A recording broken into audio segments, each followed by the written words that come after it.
Good morning, students. Today our topic is understanding marginalisation. बच्चों, ये class 8 का chapter 7 है सिविक्स का। आज हम इसमें पढ़ेंगे apart from the scheduled castes, scheduled tribes, OBCs and other minority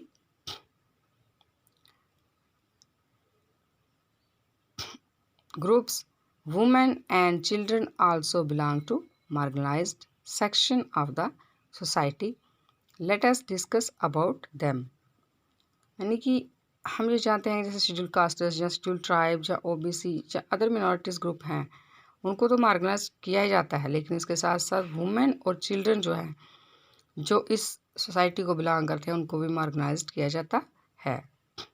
तो आज हम इसके बारे में डिस्कस करेंगे।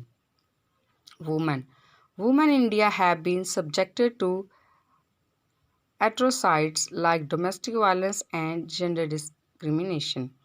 यानी कि इंडिया में पहले क्या था, जो वुमेन थी, जो औरतें थी, उनको डोमेस्टिक वायलेंस किया जाता था, उनका यानी कि उनके साथ मारपीट की जाती थी, और उसके साथ उनका जेंडर डिस्क्रिमिनेशन मीन्स उन्हें समझा जाता था कि ये फीमेल है, ये जो मेल हैं उनसे ज़्यादा स्ट्रॉन्ग नहीं है।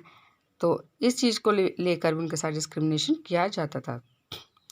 Gradually the status of women began to deteriorate, restrictions were placed on their movement and ownership of property. यानी कि उन पर ये रिस्ट्रिक्शंस थी वुमेन पर, उनका स्टेटस जो उसको डिटीरिएट किया गया और उन्हें कहीं भी जाने आने की जो परमिशन थी वो नहीं थी, और ना ही वो किसी प्रॉपर्टी में अपनी ओनरशिप रख सकती थी। Evil customs like Sati and devadasi system were adopted. और उस पुराने समय में क्या होता था, ये जो बुराइयां थी, ये जो पुराने रीति रिवाज थे, जैसे हिंदू में सती प्रथा थी कि जब पति की डेथ हो जाती थी, उसी के साथ पत्नी को भी जला दिया जाता था। यानी जब हस्बैंड की डेथ होती तो वाइफ को भी उसी के साथ जला दिया जाता था, जहाँ उसको देवदासी बना के रखा जाता। ये जो सिस्टम थे ये अडॉप्टेड थे। Women were denied access to education and were considered a burden. Efforts were made to improve the status of women during the pre independence era. यानी कि जो औरतें थी उनको एजुकेशन लेने का भी हक नहीं था, और लेकिन बाद में ये एफर्ट्स किए गए कि वुमेन जो है उसके स्टेटस जो है उसको इम्प्रूव किया जाए, और ये प्री इंडिपेंडेंस से ही ये इस मुहिम को शुरू कर दिया गया। अब हम पढ़ेंगे steps for the upliftment of women. ऐसे कौन से स्टेप्स थे जिससे जो औरतें हैं, जो वुमेन हैं, उनका जो स्टेटस है उसको अपलिफ्टमेंट किया जाए, उसमें सुधार किया जाए।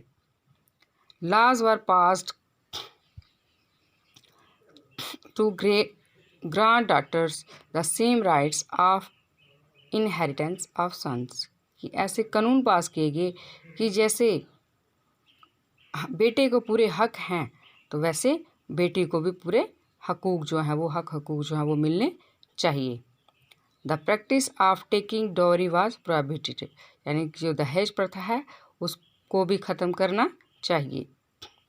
Schools were open for girls and attempts were made to give them the same opportunities as boys। यानी कि पहले जो पुराने ज़माने में लड़कियों को स्कूल में नहीं भेजा जाता था, बहुत कम लोग थे जो अपनी लड़कियों को स्कूल में भेजते थे, लेकिन आज के मॉडर्न समय में ऐसा नहीं है।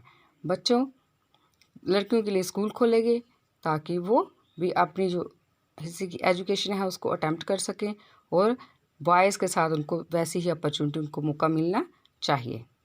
Article 39D states that both man and women shell get equal pay for equal work. यानी जो हमारा कॉन्स्टिट्यूशन है उसमें जो आर्टिकल 39D है उसमें ये साफ लिखा गया है कि चाहे वो आदमी हो चाहे वो औरत हो, जब वो काम करते हैं तो उनको इक्वल जो है वो पे मिलनी चाहिए, जो वहाँ पे वो जो इक्वल काम कर रहे हैं। तो बच्चों, आज की हमारी क्लास यहीं पे ख़त्म होती है। कल मिलेंगे अपनी नेक्स्ट क्लास के लिए। Have a nice day.